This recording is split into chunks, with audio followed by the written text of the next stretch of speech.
Welcome back to the Aussie Prepper channel and welcome back to another video. Today we will be discussing 5 things that every person on this planet should master. Now these 5 things are presented in no particular order of importance. However, you will find that some things might be more important than other things depending on who you are, what your lifestyle is and where you live. Now, the number one thing, and this I actually feel overall is the most important thing that people need to master, and that is how to assess risks. And these risks could be anything whatsoever. It's the basic ability to stand back and see what's going on and what is likely to happen. And everyone can do this. Most people do this naturally, but people should start doing it intentionally. Sometimes when you're doing a task that might associate some risk, stand back and really analyze it, really think about it, really think about what the outcomes could be if this thing goes wrong. And under the same heading, you should also be able to assess if something is factual or not. So if someone's telling you something that might be a little bit out of the ordinary or unusual, you should stand back and think about it. Like this happened a few years ago all around the world when all of a sudden the TV was telling people that there was a deadly virus going around and that people were dropping dead in the street. Now at that time I was speaking to one of my neighbours and he was absolutely petrified. He goes, "Oh, people are dying everywhere." And I asked him some simple questions. I said, "How many people are you actually in contact with via social media, Facebook, friends, etc. all over Australia?" And he goes, "Oh, about 300 people." Now, have any of those 300 people died? No, they haven't. Do any of those 300 people know a person that has died? They didn't. Have you been into town and driving around lately? Yes. Have you seen anyone dropping dead in the street and dying? No. Okay, so what are you scared of? But the TV told me people are dropping like flies in the street. But have you seen anyone? No. So people a lot of times tend to believe stuff that they're told rather than what they see with their own 2 eyes that's right in front of them.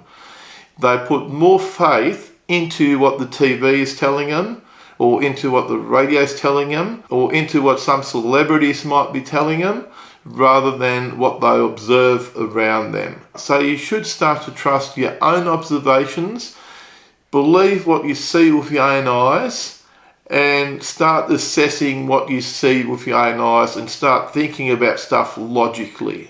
Very, very important skill to master. Now, if you had mastered those skills previously, chances are you would not have lined up for the life-saving injections that most people took.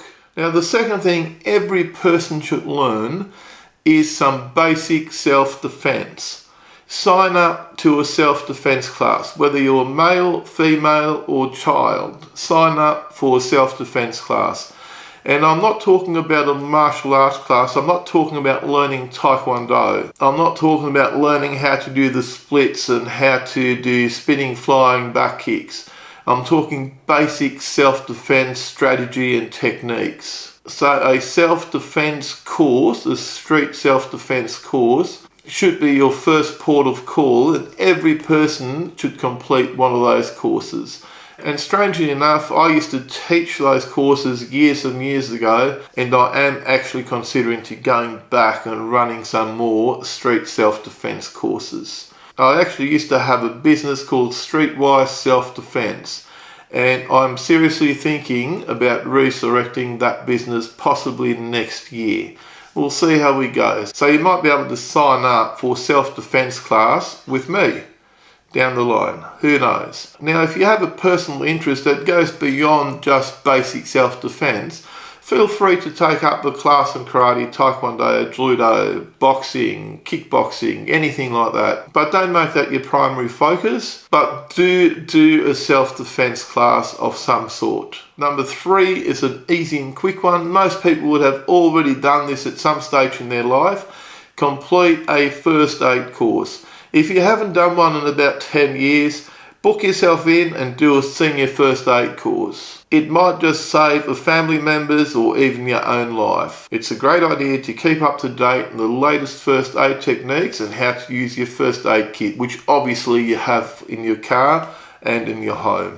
Now, number 4 is something that a lot of people don't even think about, is learn how to swim. If you have grown up in Australia and near the coast, chances are you know how to swim and you've learned how to swim. But there's a lot of people that have come to Australia from overseas, from countries where you don't actually learn how to swim as a matter of course. Like, every person should be able to swim. And every summer we hear about people going into a lake or going into the water and falling out of a boat or something and drowning because they can't swim. So every person should know how to swim. It's just a basic thing. It's like walking.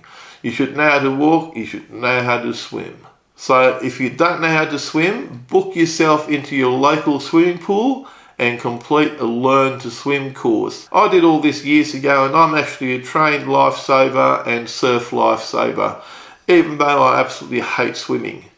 I don't swim, I don't go in the ocean, yet I'm a trained surf lifesaver. That's because I stepped outside my comfort zone and I did what had to be done to develop that skill. Even if you don't like water, if you don't like swimming, if you don't like going in the ocean, learn how to swim and get good at it. It might just save your life one day. Number 5 is learn or be able to walk and run.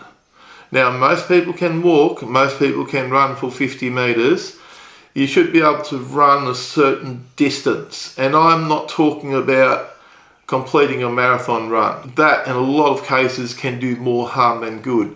But you should comfortably be able to run 2 or 3 Ks without any problems. Walking comes natural to humans, and humans are designed to walk. We're made to walk. We're one of the most efficient walkers on the planet. We can cover great distances in harsh conditions under a wide range of temperatures. We as humans can operate in a wider temperature range than most animals can.